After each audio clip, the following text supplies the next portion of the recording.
नमस्कार दोस्तों। जिस तरह से आपने देखा कि बेंगलुरु में हाल ही फिलहाल में बम ब्लास्ट हुए हैं और जिस तरह से कर्नाटक में कांग्रेस सरकार आई है और उसके आने के बाद पहली बार ऐसा सुनने में आ रहा है किसी भी स्टेट में इस तरह का धमाका हुआ हो। लेकिन इसमें गौर करने वाली बात यह है कि ये ब्लास्ट रामेश्वरम कैफे में हुआ है जो कि राम के नाम से संबंधित है। तो कहीं ये एक प्रकार की साजिश तो नहीं है और साजिश ही है ये। क्यों दोस्तों, लास्ट के जो आरोपी पकड़े गए हैं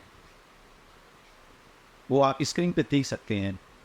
ये आरोपी एक विशेष धर्म से संबंधित रखते हैं जिसे हम मुस्लिम धर्म या इस्लाम धर्म कहते हैं। इन्होंने आईएसआईएस के मॉडल को फॉलो करते हुए रामेश्वरम कैफे में ब्लास्ट किया है। ये दोनों आरोपी पकड़े जा चुके हैं और इन आरोपियों को बंगाल से गिरफ्तार किया गया है। दोस्तों, इसमें एक चीज़ आप देखने वाली बात ये है कि किस तरह से एक चुनाव के दौरान इस तरह की हरकतें की जा रही हैं और किसी के हिंदू दुकानदार पे इस तरह का अटैक हो रहा है और ये सब चीज़ें हो रही हैं। आप देखिए कि कांग्रेस ने सबसे पहले इस ब्लास्ट को सिलेंडर ब्लास्ट बता दिया, जबकि ये साबित हो गया कि ये एनी ब्लास्ट किया गया था और ये आईएसआईएस के मॉडल के तहत किया गया। इसमें 3 मुस्लिम लड़के शामिल थे। एक ने जो है मटेरियल अवेलेबल करवाया, दूसरे ने वहाँ पर मटेरियल को प्लांट किया और तीसरे ने वहाँ पे एक्सप्लोड किया। तो 2-4 दिन की तफ्तीश के बाद ये दोनों आरोपी बंगाल से गिरफ्तार हो गए। इस संबंध में आप एक चीज़ ये भी देखिए कि ममता बनर्जी हमें ये कह रही है कि 2 दिन में हमारी बंगाल पुलिस ने गिरफ्तार कर लिया, जबकि सच ये है कि एनआईए की पूरी जांच पड़ताल के बाद ही वो गिरफ्तार हो पाए। और एक चीज़ ये देखिए कि ये आरोपी सिर्फ बंगाल से क्यों गिरफ्तार हुए, क्योंकि बंगाल ही इनका सुरक्षित ठिकाना बन गया है। बंगाल में ही बांग्लादेशी घुसपैठ है, बंगाल में ही इनका गढ़ बन गया है। बंगाल में एक सुरक्षित सरकार है जो ऐसे आतंकवादियों को सपोर्ट कर रही है, उन्हें पनाह दे रही है।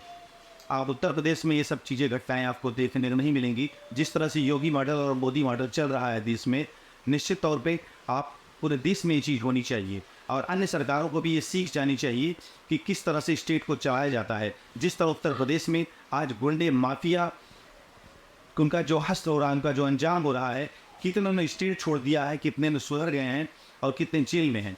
ये होता है सुशासन, ये होता है कानून का डर।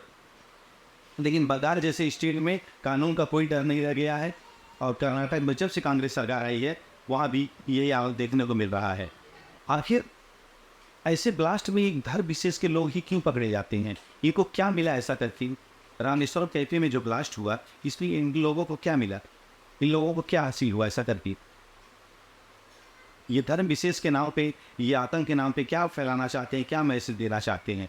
क्या हिंदू समाज को या मोदी सरकार को, केंद्र सरकार को इस तरह से ये बताना चाहते हैं कि हम कुछ भी कर सकते हैं, हमसे डर के रहो, हम कुछ भी कर सकते हैं, ब्लास्ट कर सकते हैं, ऐसी घटनाओं को अंजाम दे सकते हैं?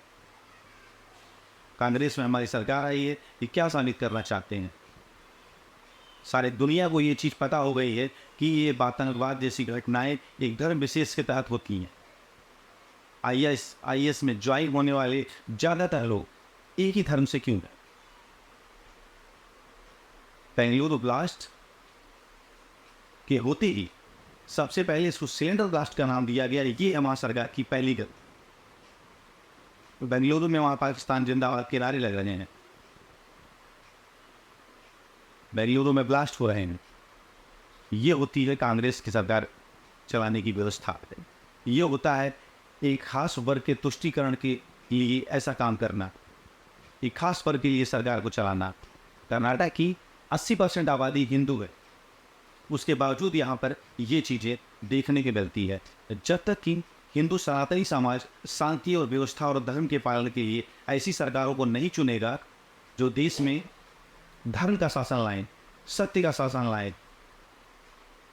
तब तक ये चीज़ें होती रहेंगी। देश में आने वाले समय में लोकसभा चुनाव हैं, सबको ध्यान देना है, ऐसी पार्टियों को मुंहतोड़ जवाब देना है जो धर्म के साथ, सच के साथ, शांति के साथ खिलवाड़ कर रही हैं। फिलहाल ये आरोपी पकड़े जा चुके हैं। उम्मीद करते हैं कि नया कानून सख्त से सख्त सजा देगा ताकि दोबारा ऐसी घटनाएं न होने पाए। और केंद्र सरकार IAS के मॉडल को तोड़ने में बहुत हद तक कामयाब भी रही है, चाहे केरल हो चाहे बंगाल हो। आने वाले 5 सालों में उनका पूरा मॉडल ख़त्म ही कर दिया जाएगा और देश में सिर्फ एक ही मॉडल चलेगा, सनातन मॉडल।